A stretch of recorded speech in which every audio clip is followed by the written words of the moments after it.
Hey everybody.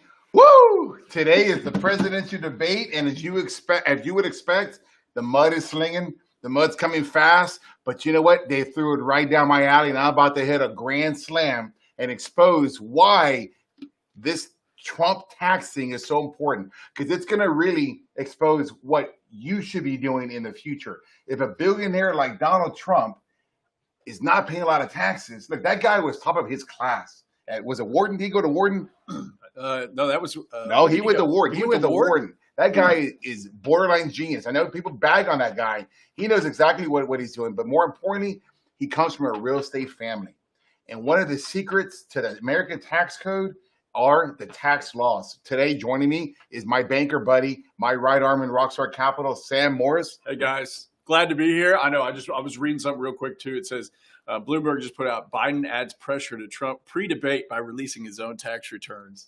I love some of this stuff that's going on because we're going to get to talk about really one of the reasons that's really near and dear to our heart. It's one of the reasons we invest in real estate, right? It's all those benefits of actually getting to get some of the tax benefits associated with it. There's so many guys that we've talked to even this year. It's really interesting because they've come to me and go, hey, I absolutely have to have a deal this year because I don't want to pay taxes. Like they literally say, I got to invest into a deal so I don't have to pay taxes. Have you ever heard of that before? Somebody says, I need to put money into something so I don't have to pay taxes. Yeah. Did you understand what he just said? Put money into something so I don't have to pay taxes. Look, our first mentors were mom and dad. And really, who's Donald Trump's first mentor? Was his daddy.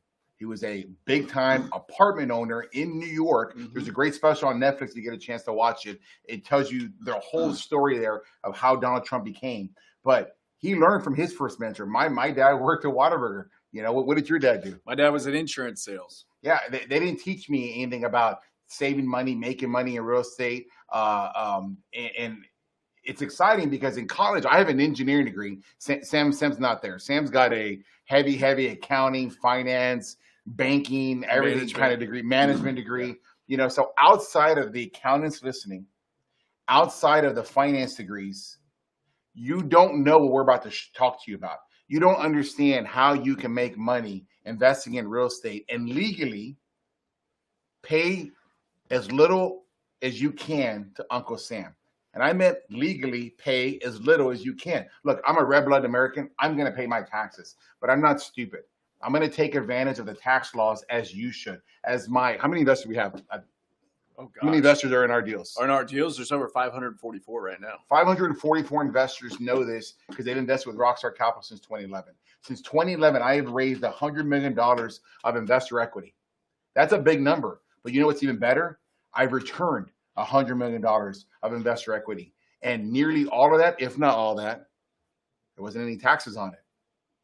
Did you hear that? $100 million we made, our investors and me, in the last 9 years, 100 plus, and we didn't pay a whole lot of taxes on it. The reason, part of the big one was when we buy a deal, we want to invest into the deal. I want to put better management in. I want to find value add opportunities. I'm going to change out the air conditioners. I'm going to change out toilets so I can reduce water consumption, so I can focus on the L on the profit and loss statement.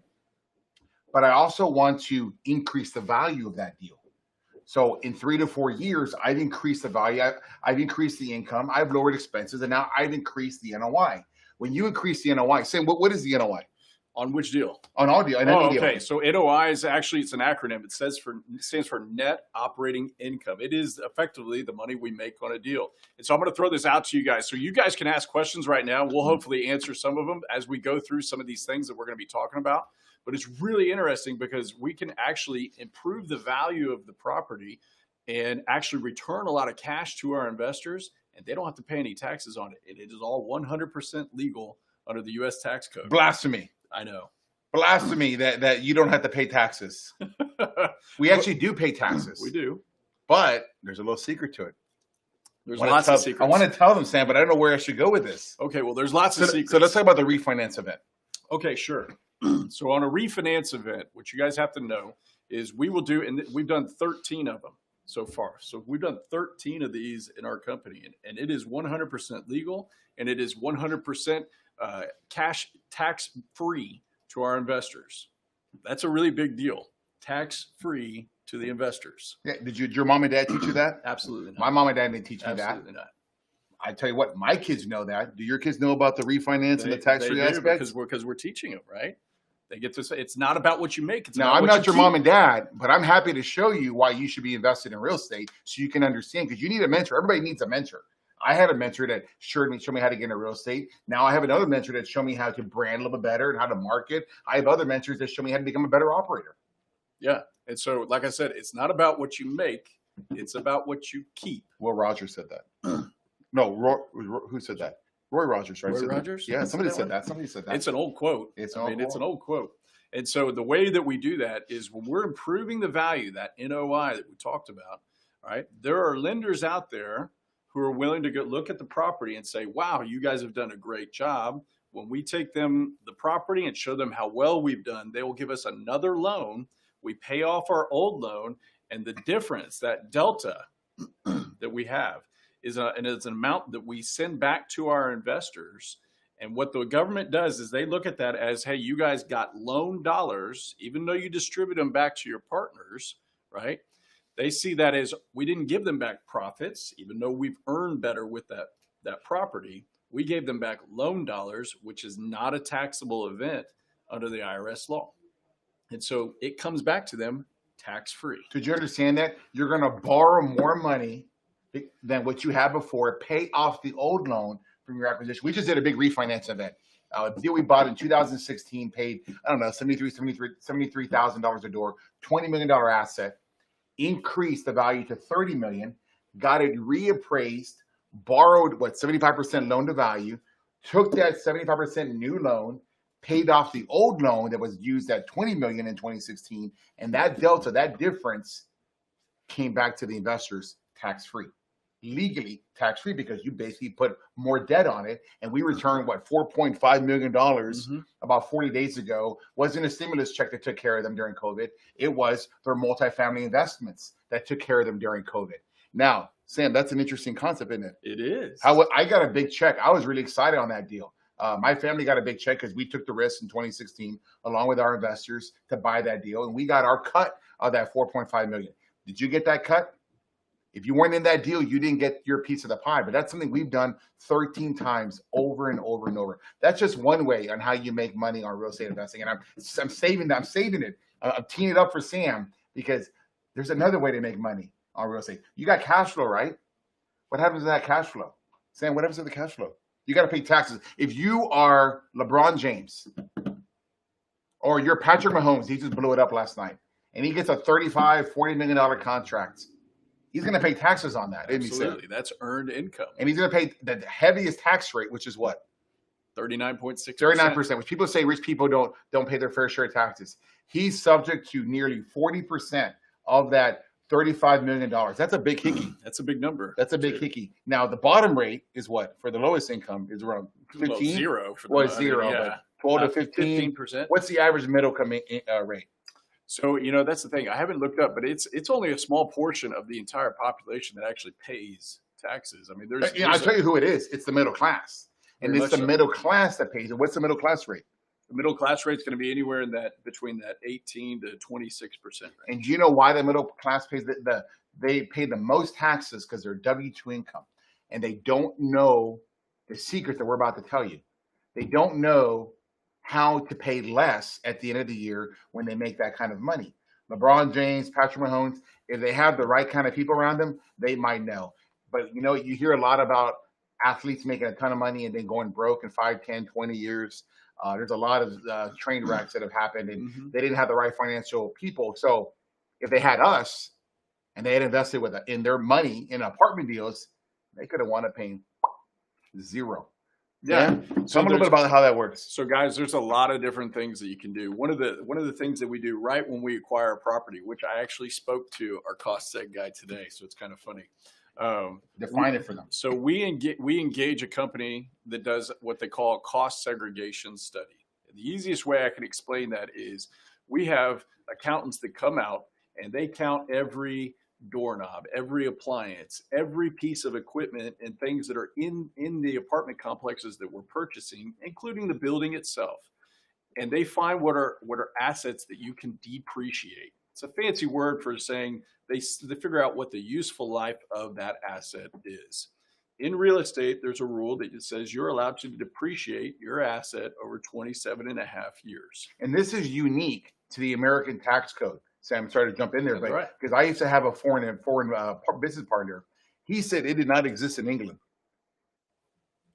I'm not familiar with He with said European tax laws. depreciation does not exist in England, and it was one of the prime reasons he moved from England to the United States to take advantage of the American tax code, the same tax code that Donald Trump is taking advantage of, but also the same tax code that you watching can take advantage of, the same tax code that everybody in Congress, including the Senate, including Biden, can take advantage of. Mhm. The same people that are hitting him hard on why his tax returns look interesting and questionable and why it's a trigger button today are taking advantage of this, but they're letting Donald Trump be the one to take the fall. I guess so. If you would call it a fall, right? I No, call he's it, I call it laughing to great the bank. business, right? Yeah. I mean, I call it great business. If You can't be a big Billy, you can't be a BBB unless you know how to make money and keep your money. That's right. How's he making it? How's he making it? So when we engage this cost segregation that I talked to you about, they go out there and they figure out, they put all these different assets that we purchased in different buckets, including assets that we put into the property, like when we do our rehabs or we're improving the property so that we can do the things to increase that income. Improvements like air conditions. Sure. We do always, air conditioners are a day one item for us. We always believe that, you know, if the key to making money in real estate is renewals.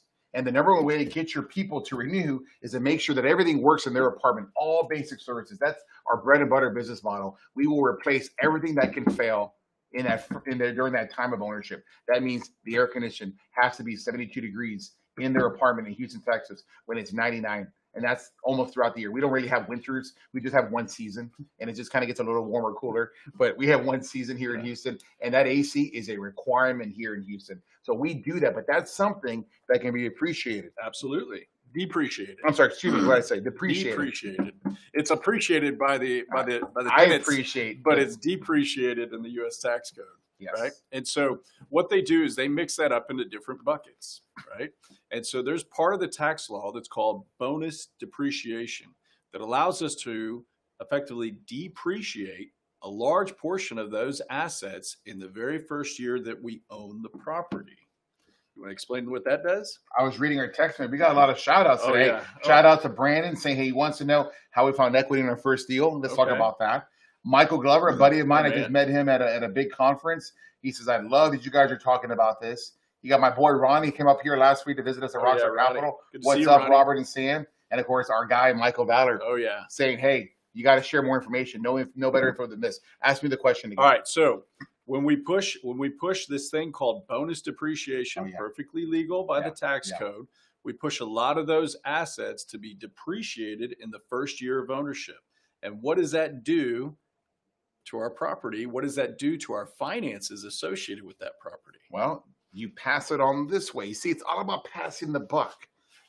Depreciation allows me to pass it on to this income stream, Sam. What income stream is that? That's cash flow. That's absolutely. That's our cash flow. one of the See, I'm great not very things- good at riddles, but I understand what I do every single day. I was given 4 riddles this weekend. I got none of them. I was really, really upset. And I'm a really smart guy, I like to think, but I'm not good at riddles. But I'm really good at when somebody explains something to me and it makes sense, I copy it over and over again. Yeah. I understand how to move money that I owe in taxes from this bucket to this bucket over here, which is my cash flow, which is what we do every day. Rent minus expenses equals NOI. NOI equal down after you pay all your debt service, after you pay taxes and insurance, after you pay everybody that you got to pay. It's your cash flow. I want to pay as little as I can on that cash flow. That's My right. depreciation allows me to move it and show a loss.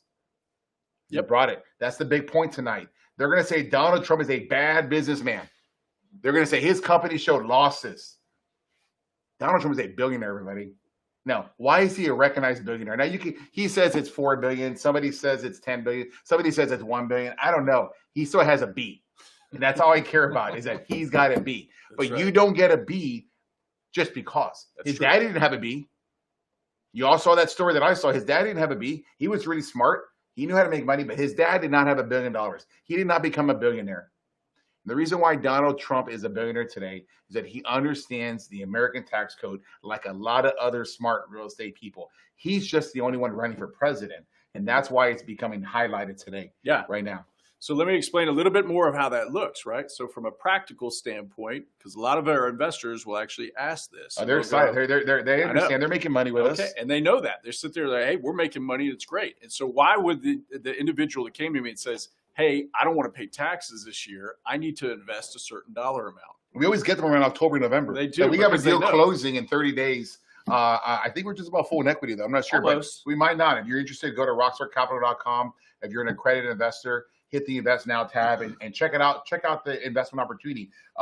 Where's my boy? My boy in there, he was asking me about it. Glover, hey, man, I know you want to invest. There's a deal right there. We have just a small little smidgen of room, or I'll make room for you. But you want to get your money working.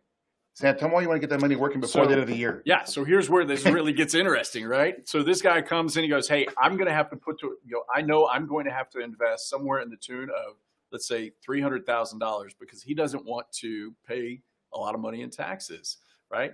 This individual is a full-time real estate professional, right? And so he knows that he can actually offset from his income, right, losses associated with whatever he invests in, right? And he knows we do bonus depreciation. So he knows about how much money he can show as a loss based upon the numbers that we get in our cost segregations, right? And so what he does is he says, I know I'm going to need to invest this certain dollar amount, which is going to grow, and I'm going to have an investment in it. But in the very first year I have it, it's going to provide me a tax loss that I'm going to use to offset my income, right? So that I'm not going to have to pay taxes associated with that money. And there's a couple different ways to do this.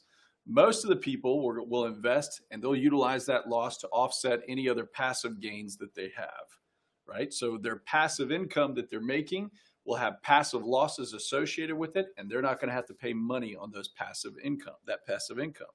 Those that are full-time real estate professionals, they get a little bit better bucket when they're looking at this because they get to offset any earned income associated with it. This particular individual is a full-time real estate professional, and he wants to be able to offset his earned income off of his tax return so that he's not going to have to pay any taxes at all. So let me tell you how this works here. The average American probably uses something like TurboTax, where they do their own accounting or their own tax prep. With taxes were extended the other day, and so people got their returns in late legally. But on TurboTax, it actually does ask you, are you in a partnership? Are you invested in real estate? Because even TurboTax is smart enough to figure out that if you have a K1, which I'll let Sam explain what a K1 is, then you will show your ownership in a piece of real estate. It'll have a lot of key pieces in it, but most importantly, it's got your percent ownership and what you made. Now, if you're with one of our deals, you're making 8 to 10% return, and you're going to show a profit. But it's not going to show a profit on your K1. It's going to show a negative number. It's going to show a loss. And you're like, well, I didn't get a loss. I got distributed. I got quarterly checks every single quarter, just like Robert and Sam said at Rockstar Capital. Why does it show a loss? It shows a loss because we engage tax professionals. We engage, I'm sorry, not tax professionals. We engage sophisticated tax professionals. My very first CPA was a middle class CPA, and he had no idea on how to help me reduce my taxes. It wasn't until I got involved in real estate when he recognized to me, he goes, I don't know how to do this. I don't know how you do this. In fact, I could not qualify for my second house because I didn't have true W-2 income. I had losses. I looked like I was bleeding, but yet I had money in the bank. I had Jack in the bank. It was sitting there right there. I'm like, well, here's my bank account. Why can't I qualify for this? Remember this conversation? Yeah.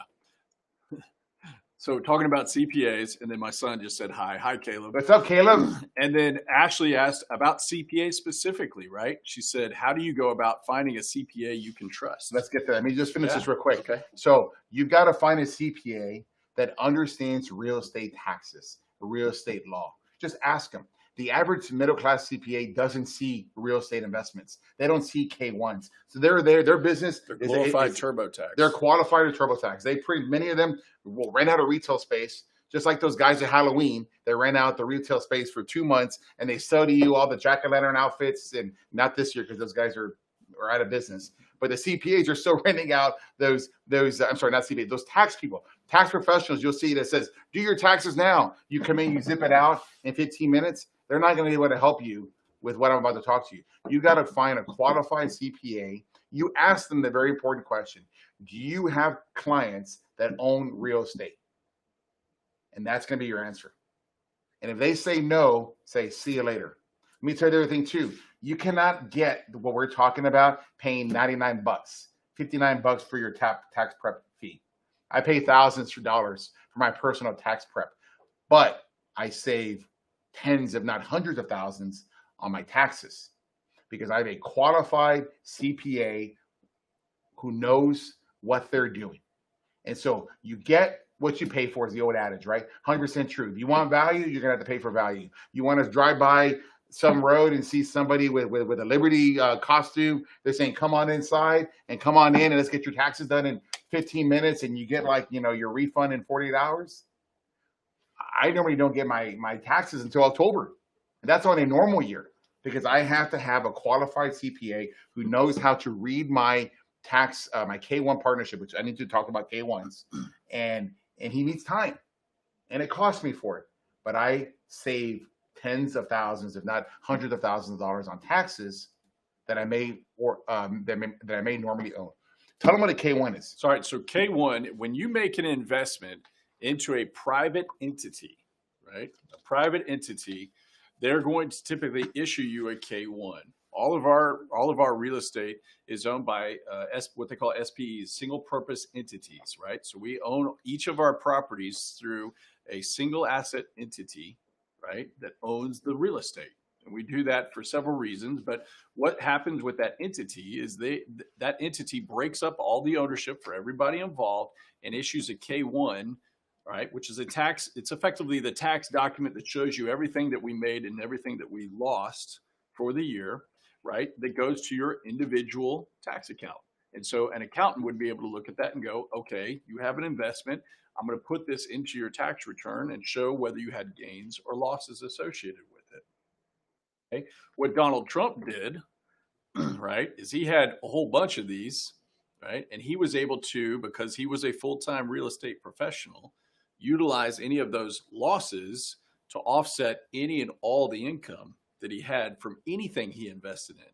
And so when everybody was talking about, oh my goodness, he's only paid $750 in taxes one year, I guarantee you Donald Trump was probably upset that he had to pay that, because I'm sure he had a good accountant and he was able to find a way that he shouldn't have had to pay anything because of the losses associated with the properties and the entities that he owns. Yeah, because if he's a billionaire, he must own billions, because Donald Trump does not own 100% of all the real estate. He owns a percentage of it. Look, somebody's asking, well, explain to me a little bit more. I'm still not getting it. Here's another example. If you go to church and you tithe like a good parishioner, right, you're going to receive a statement at the end of the year. Mm-hmm. And that statement is your contribution, your tithe to your church. You take that number, you give it to your CPA, and he's like, yeah, okay, this actually reduces your tax base. So Sam, if I make $100,000 a year and I gave 10% of my income away, I tithed it to the church, and I get a report from the church, which if you're in a good church, you're getting a document, hopefully quarterly, right? That's something to you pretty regularly. It tells you your year-to-date contributions, your year-to-date donations. Let's say it's $10,000, 10% tithing. You take that $10,000 and you apply it to your CPA, and you go to your $100,000 income. It reduces your tax liability. You have to pay taxes on $100,000, and there's a little guide in the tax chart that tells you will owe X. When you do that charitable donation, it reduces it from $10,000 to $90,000. Now you go to the guide and it says you owe this much, but you've been paying taxes on this $100,000 all year long in the form of your payroll taxes, right? And your FICA taxes and all the other little crazy numbers on your payroll that you don't know what they mean. Then you figure out the end if you owe or you get a refund. I can tell you, I've been doing real estate for 13 years and I've gotten a refund every single year for 13 years. It's the benefit of tax of the depreciation event. Depreciation is the exact same thing. We are going to do a cost segregation study by a true tax professional. They're going to come in, as Sam says, evaluate everything, create a value of everything, depreciate it was it a 135? Yeah, but it's an aggressive. We do a Very bonus. aggressive. We do a bonus depreciation go. in year one. So you show all these losses, lots of losses, because you're buying multi-million-dollar piece of asset, right? You get to own a share of that if you're with Rockstar Capital. You get to invest in that. We got one right now that we're just about to close funding. You would get your K1, shows that negative, just like you would bring your tie statement to your CPA or even a TurboTax. You bring it over there and you reduce. Instead of reducing it by $10,000, if I made a $100,000 investment in this current offering we have, what would it look like? More or less, ballpark. If you made a $100,000 investment, What would the year one losses look like? and the year one losses, what we've typically have had over the last maybe 3 or 4 deals we've done when we've done our bonus depreciation, they've shown us losses anywhere between, for a $100,000 investor, anywhere between, call it between $70,000 and $80,000. It's a big loss for year one. That should be a mic drop. I looked at you with that crazy eyes because you should have been looking at me like, what did he just say? Sam, if you put $100,000 in a multifamily investment, what is my loss in year one? Anywhere between 70 and 80,000 for the last few deals that we've done. So remember the example I gave to you with tithing? It went from 100,000 down to 90,000 because you made a $10,000 difference, $10,000 tithe donation to your church, and you check the schedule and you owe this much, so you get like a little refund at the end. What if you could take your $100,000, let's say that you made per year? Typically, you have a $100,000 contribution. You're probably making a little bit more than that. But let's say it's $100,000. Sam just said, through our bonus depreciation on our cost segregation study, you can reduce your taxes by $70,000 to $80,000. So now I'm going to go to the little schedule, and I'm going to go from 100 where I owed. I'm going to go down and subtract 70, and I'm going to go to where it says what you owe if you make $30,000 a year. That's a significantly less number, isn't it? If you've done your taxes, you know what I'm talking about. There's X amount if you owe 100. There's X amount if you owe 30,000 in taxable wages. Yeah. We just reduce your taxable wages. And for those that are full-time real estate professionals, that's what they can get on these types of deals. So you now have been overpaying all year long. All year long, you've been overpaying and letting the government have your money. Why is Trump waiting for his tax return to be processed, Sam? He's under audit all the time. He's under audit because, like, man, how can a guy like that make so much money? At this point, Donald Trump's laughing at the audits because he knows he employs the best CPAs money can buy. And remember, just like the best attorneys, they understand the law, they understand the legal law, and they understand the tax law. The tax law allows you to depreciate your assets and reduce your tax obligation. If he didn't own real estate, he would own this much. Because he owns real estate, he owes this much. Now, I'm not going to have a political debate here, but if you have an opportunity to pay less in taxes legally, would you take it? It's an easy question to me. I'm here to provide for my family. I'm here to provide for my investors. And as Sam said before, I don't care if you make $1 million a year. It's about what you keep. Mm-hmm. Many of you all have W-2 incomes. They say you have a salary of $50,000, $75,000, $100,000 a year, but what are you really taking home? In the real estate world, if you're a real estate professional, you're taking home what you make. And if there's any left over, you can apply it towards maybe a spouse's income, a couple's income, if one of you is a real estate professional, and you can offset their income. That's big too. That's actually really big too. So we do. Now, Melania doesn't work, I don't think, but he doesn't need that. He's offsetting his own income. Actually, I think she's actually really wealthy too. I don't know. She was a supermodel for like a long time. Oh, you know what? She does have some money. She was a supermodel for a long time. I'm just focusing on the billionaire. I'm focusing on the billionaire. You cannot be a billionaire supermodel, but you can be a billionaire real estate investor. Now, let me tell you something that Sam knows, is because I say it all the time. There have been more millionaires minted from real estate investing than any other profession that I'm aware of. And a big part of that is because they get to keep what they make. I was not a millionaire when I first got started in real estate. I am now several times over because of my ability to invest in that 13 years ago. And I worked really hard to that, okay? I worked really hard. I walked away from my W-2 job. I sat in that chair. I learned it every single day. I learned how to lease. I learned how to understand the rent ready, the make ready process. I understood delinquency. I got lied to by the residents. and I got really good at it. And I realized I started putting every single dollar of my joint income, and I put it in there, and I got the taxes back. Then every couple of years, 3 years, we were doing a big refinance event where I put, let's say, $100,000, $200,000 in my first deal. 3 years later, back then we were buying deals really cheap. I actually got all my money back.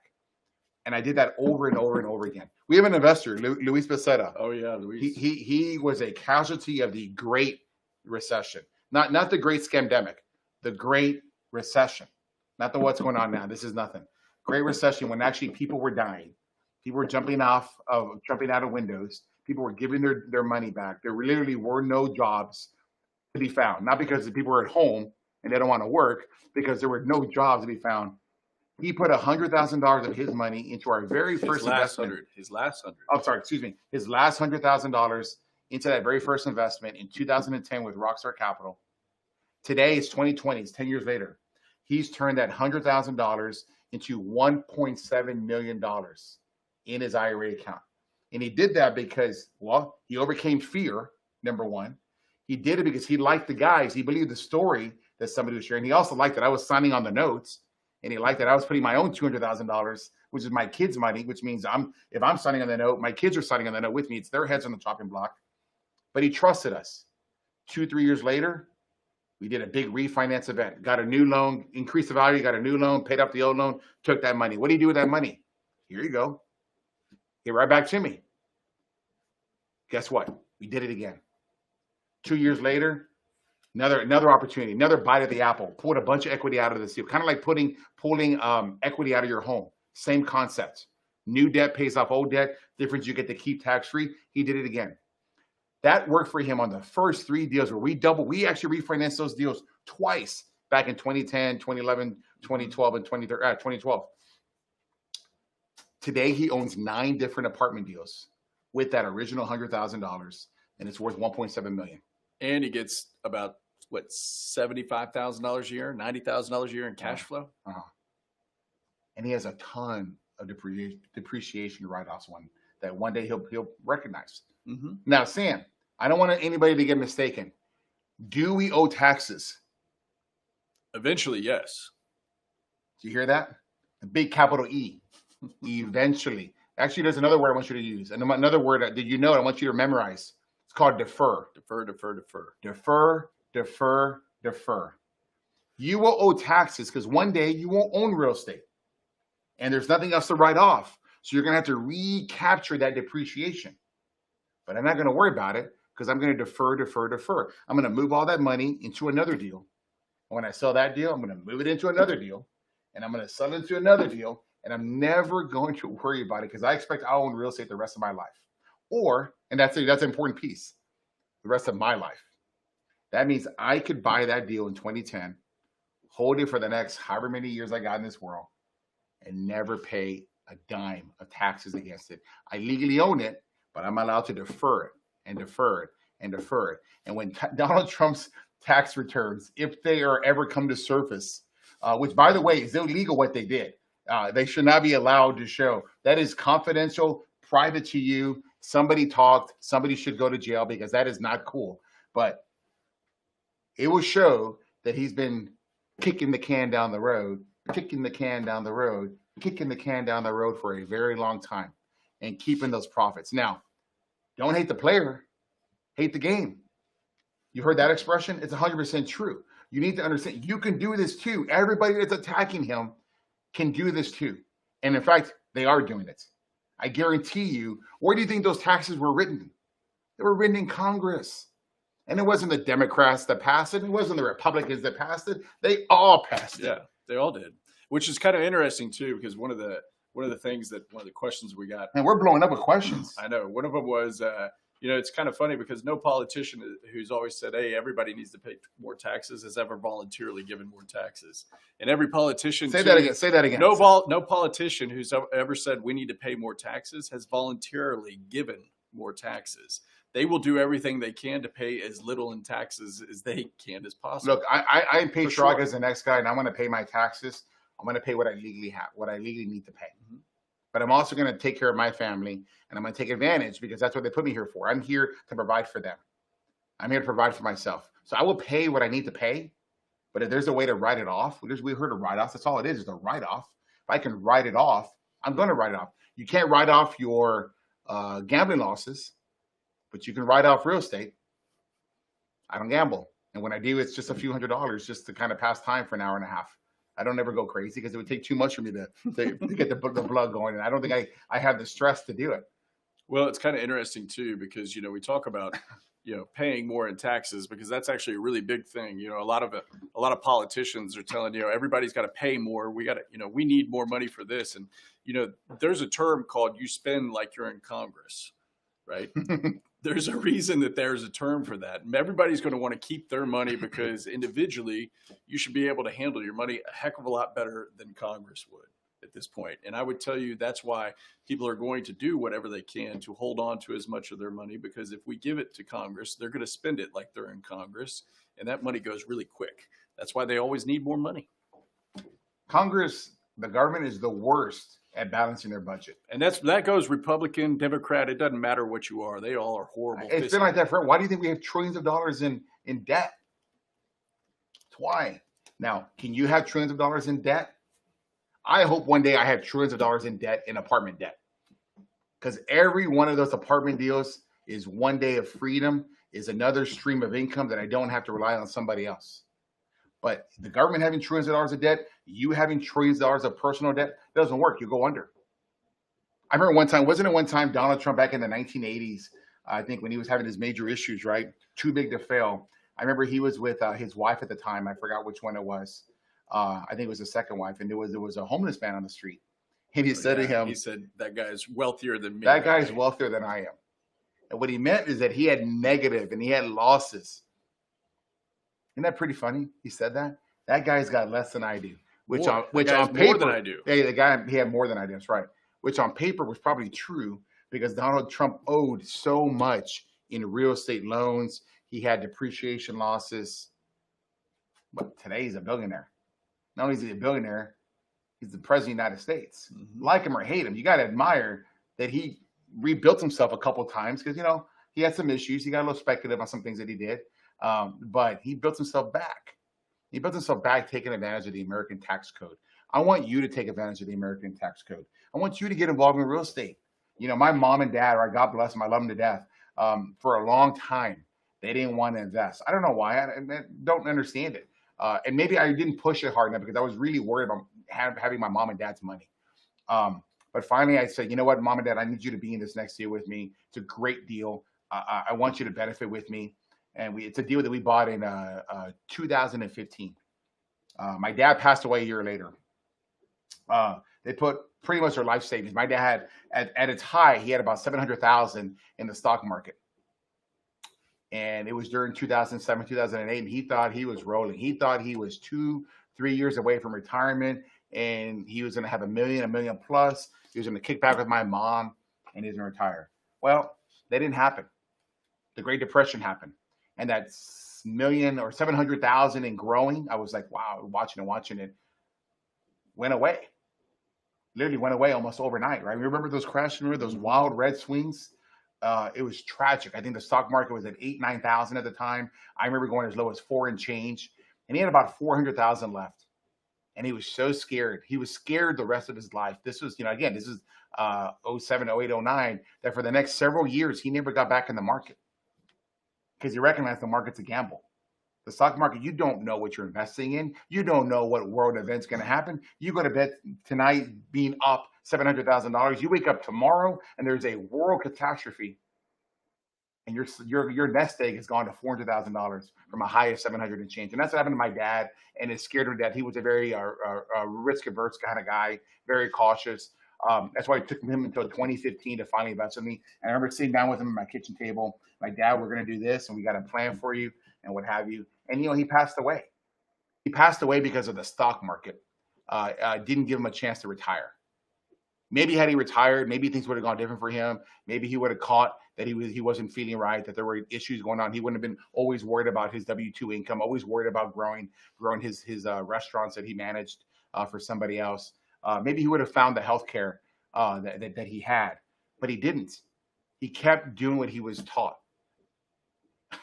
He kept going to work every single day, and the only thing he knew was the stock market. And he didn't know the stock market. He just was told that your company gave a 401k match. Your company gave you this. They wanted you to keep doing it with them, and he didn't invest in anything for those years.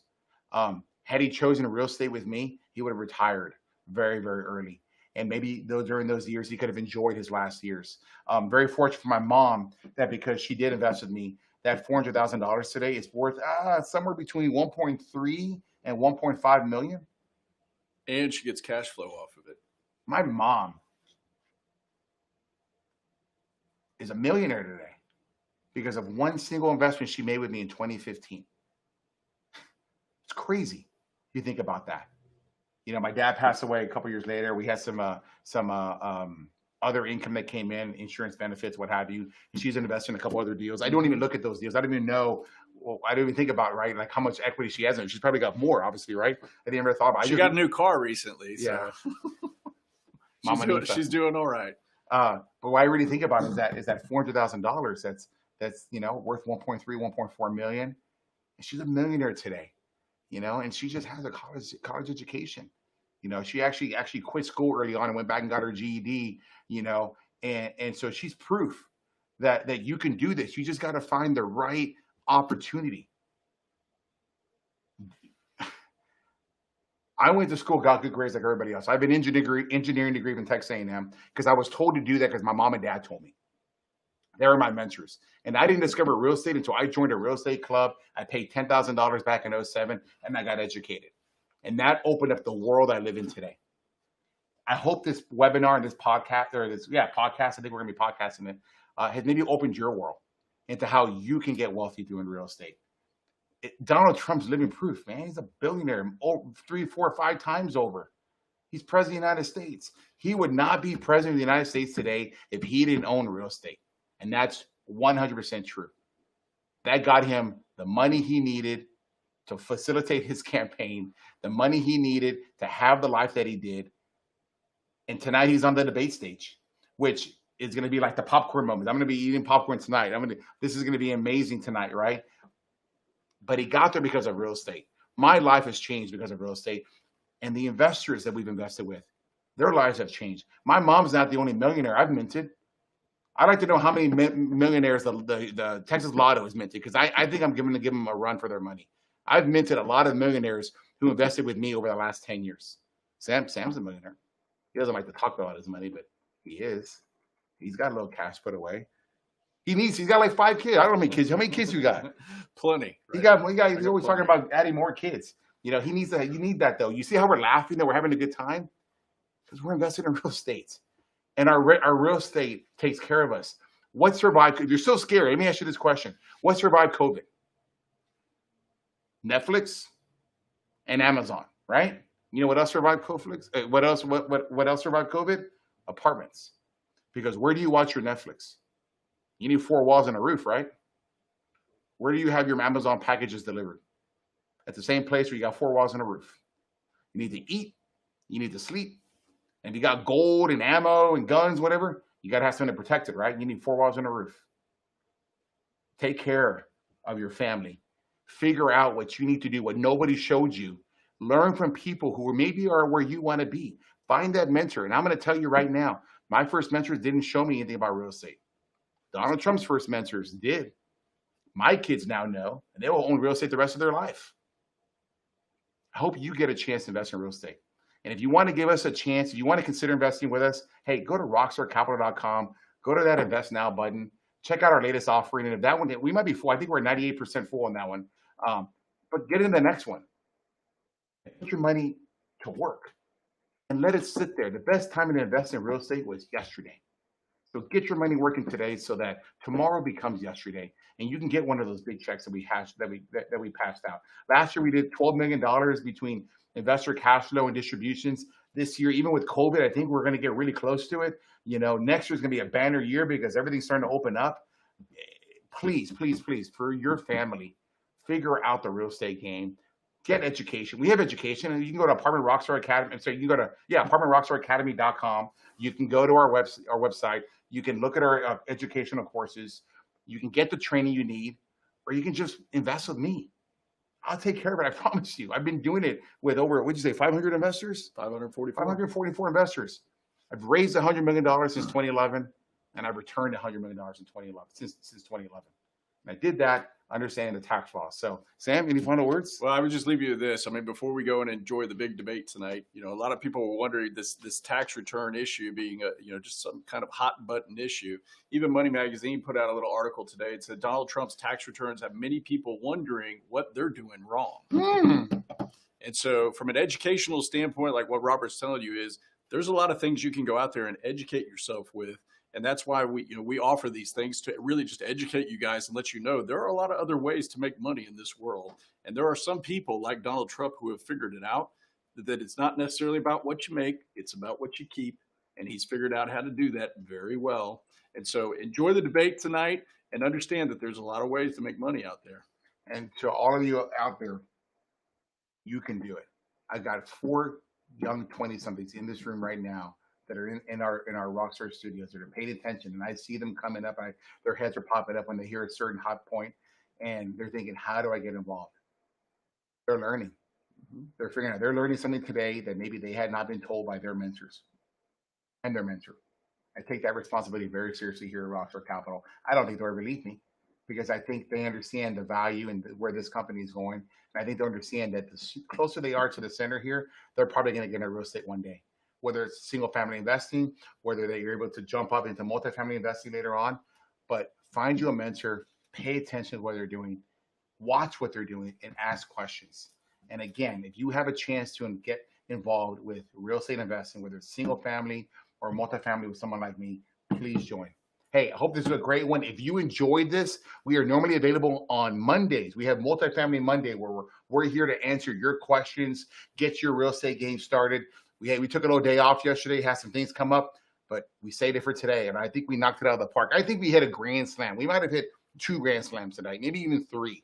You learned a lot today that I don't think you guys knew, and it was a lot of fun to be that guy to share with you. Pay attention to Donald Trump tonight. Enjoy it. Enjoy the debate. Go out and vote. Express your opinion, and enjoy life. Catch you later.